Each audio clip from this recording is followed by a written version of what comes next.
BJP हानजानि दैदेनगिरि आइजो दैदेनगिरि बिथाङा गुवाहाटीआव गावनि जिउखौ गावनो फोजोबदों सावगारि गोसार जादोंमोन बेनि सायावबो जों सावरायगोन आरो लोगोसे दहायहाय मोनसे भिडिअ बानायदोंमोन नरेश्वर बसुमतारीखौ गावथारनाय पुलिसा गावथारनाय बेनि सायाव गुबुन साथाम हमजानाय दायनिगिरिफोरनि मुङा मामोन होननानै बुंदोंमोन बा सोंहरदोंमोन आं दा बेखौनो भिडिअ लाफिननाय जाबाय आरो बिसोरखौ एरेस्ट खालामदोंमोन भुटान बर्डारनिफ्राय बिसोरखौ एरेस्ट खालामनायानो जाहैबाय फलानफोरमोन बा सिखारिमोन बिसोरो आरो गोबां दंबावो होननानै बुंदों दा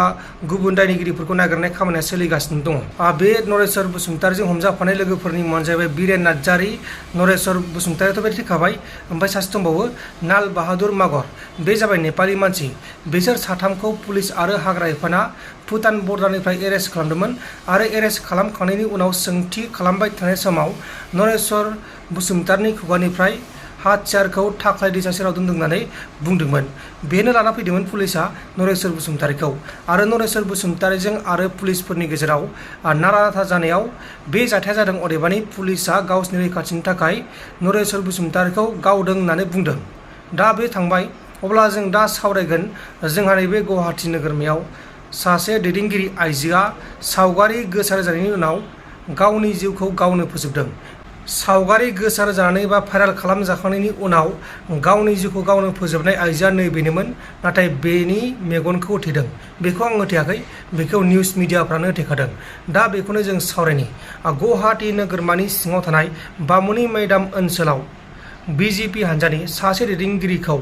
गावनि न'आव थैना थानायाव बोखांनो हादों थैनाय बीजेपी हानजानि दैदेनगिरिनि मुङा जाबाय इन्द्राणी ताबिलदार बे आइजो मानसि रिपर्टनि बायदिब्ला साननैसो सान सिगां सासे बीजेपी हानजानि टप लिडारजों आरो बिनि मोनसे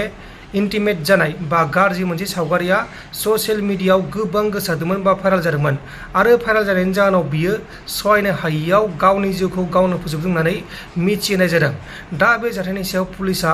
भाइराल खालामग्रा दायनिगिरिखौ नागिरगासिनो दङ अदेबानि बे जायबा ताबिलदार बिथांनि टाइटेल ताबिलदार इन्द्राणी ताबिलदार बेजों आरो बीजेपी हानजानि सासे टप दैदेनगिरिजों सावगारि भाइराल जादोंमोन अदेबानि सोरबा भाइराल खालामदोंमोन आरो भाइराल खालामखांनायनि उनावनो बियो सहायनो हायैयाव लाजिनानै गावनि जिउखौ गावनो फोजोबदों आरो दा पुलिसा भाइराल खालामग्राखौ नागिरगासिनो दङ दा गोबां साननो गोनां बाथ्रा बेबायदिनो गोबां आइजोफोरा गोबां सिख्लाफोरा गावसोरनि जिउखौ गावसोरनो फोजाबो सहायनो हायैयाव माखासेफोरा भाइराल खालामजानानै गावनि जिउखौ गावनो फोजोबो आरो माखासेफोरा बेबायदिनो आरोना गोबां बिदि जाथाय जाबाय थायो दा जियानो जादोला दा बेनि सायाव पुलिसा गावसोरनि खामानिखौ मावगासिनो दंखायो जोंहा हटेला बेनो खुलुमबाय हटेल बेहाय गोबां आइटेम दङ नै फास्टफुडाव जेरै चावमिन मम' चिकेन पक'रा बिदिनो रल एग रल भेज रल गोबां मोननाय जागोन गोबां आइटेम आरो लोगोसे बर'नि खायद' जेरै अनला सबायजों साम' खांख्राइ बाथोन खांख्राइजों मैथा अमाजों मैथा अमा आरो लोगोसे गोबां बिदिनो आइटेम मोननाय जागोन आरोना हटेला नै दिनैसो बेखेवजेनदों दिनैसो फुजा खालामदों आरो बे जायगायानो जाहैबाय नैबेखैजा ना बाजार बे जाबाय लालुंगाव लख्रानि लालुंगाव गुवाहाटी नोगोरमानि सिङाव थानाय लख्रा लालुंगाव जायफ्रा लालुंगाव थायो बिथांमोना जाफैनो हायो बाथिसे ओंखाम बेहाय बांद्राय बेसेनबो लानो नङा नोंथांमोना बेहाय फुल फेसिलिटि मोनजागोन आरो बेहायनो गोबां फेसिलिटि दङ नायबानो जाबाय नै नोंथांमोना गरम मोनोबाथाय बे जाफै मानोना मोनफ्रोमबो टेबोलावनो फांखा दंखायो जायखिजाया लालुंगावआनोखा बे जायगाया ओमफ्राय बेटकुसि माबा होनो आरोना नैबेयावनो बिथांमोना एड्रेसखौ नायना लानो हागोन जिखुनु ना बाजार मोनसे बिराद गिदिर मार्केट दं माने बाहेरनिफ्राय बिराद गिदिर ना फैयो आरो बे जायगायाव ना बेनो आरो एड्रेसआ बेयावनो थागोन जायखिजाया बे हटेलनि मा मोनगोन एसे बुंनो हागोन नामा जायखिजाया दा आङो बानायनाय आइटेमखौ लादों ओंखाम थाबाय ओमफ्राय बिदिनो मम' चावमिन रुटि पुरि गासैखौबो मोननाय जागोन चिकेन पक'रा बेफोरखौबो मोननाय जागोन आरो जिखुनु बर'नि खायद' बिदिनो साम' बिदिनो माबा खांख्राइफोर थासिगोन नाफोर थागोन बेदरा थाखाबाय बेदरा बिदिनो ब्रयलारबो थाबाय आरो लकेल दाउआबो थानाय जागोन आरो ना अमा थागोन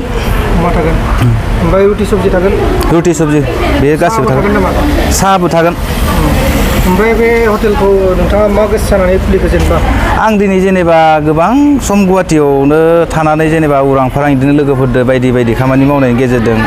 मा खालामना जानो मोनसेबो सर्स गैयि हिसाबै जेनेबा आं बेखौनो बासिना लाबाय आरोना दे इमान बोसोर जोङो लोगो बन्धुदो किसुमान बिदिनो खामानि मावबोबाय दं दिनै मोनसेबो जोंहा थाइसेबो फैनाय जोंहा मोनसे सर्स गैया ओंखायनो आं बेखौ बुस्थुखौ आं सायख'ना लादो आरो जेनेबा सानसेयाव थाइसेबाबो थाइनैबाबो आंनो फैयो जाहाथे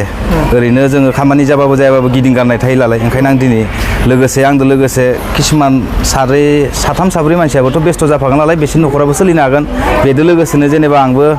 थाइसे थाइनै मोनगोन नामा होननानै आं बेखौ खुलिनाय जादों आरो ना साखाथियाव थानाय जायफोर बर'फोरा दं बिथांमोनखौ खावलायनो सानो नामा बे ओंखाम जाफैनो थाखाय जोंहा गोबां लोगोआनो दंखायो जेनेबा बेसोरथ' बे आंनि लोगोफोरा गासैबो जेनेबा बिदिनो जोंनि खामानि हान्जायाव जेनेबा अबेबा मोनसे खामानि लायोबा 10 जन 20 जन 30 जोनालासे जोङो ओंखाम जोंनो निजिनो मालायनि दखानाव बा हटेलाव जोंनो अर्डार होयोमोन थिग जेनेबा आं जेरै गुबुननियाव आं खामानि लायोबा गुबुननो आं जेरैहाय मालायनि हटेलावबो आं अर्डार हरो 20 जन 30 जननि थिग आंनि लोगोफोराबो जेनेबा आंनि बाहेरा गुबुना खामानि लायोबा आंनो अर्डार होबा आं एसे मोजां मोनगोन आरो जितुनिखि आंबो गोदो आगोलो गुबुननोनो आंबो जेनेबा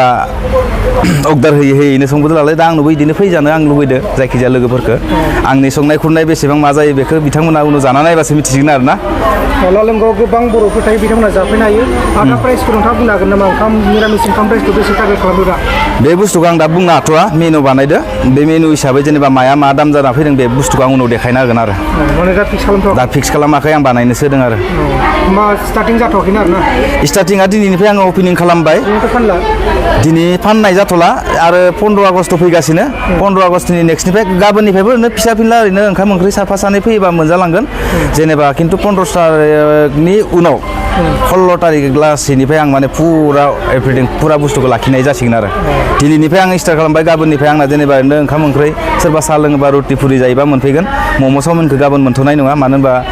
16 तारिखैसो आंनि कारिकरा फैगोन आरो नोंथाङा इयुनाव बिदिसो हटेल खुलिनो गोसो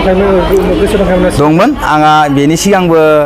ओरैहाय बरागाव मोनसे जायगायाव दंमोन आंहा मोनसे फुटपाथआव आं ओरैनो फिसायै आङो मानसि दोननानै आं सलायोमोन आरो खिन्थु जेएमसिया लामा बानायनानै बेखौ सेफायबाय नालाय आं जेनेबा उफाय गैया ओंखायनो आं जेनेबा जिरायनांबाय आंहा 11 मासो आं जिरायबाय बे हटेलखौ जेएमसिया सेफाय जानाया ओंखायनो बेनि गेजेराव आं बेखौ सायख'ना लाबाय आरो दा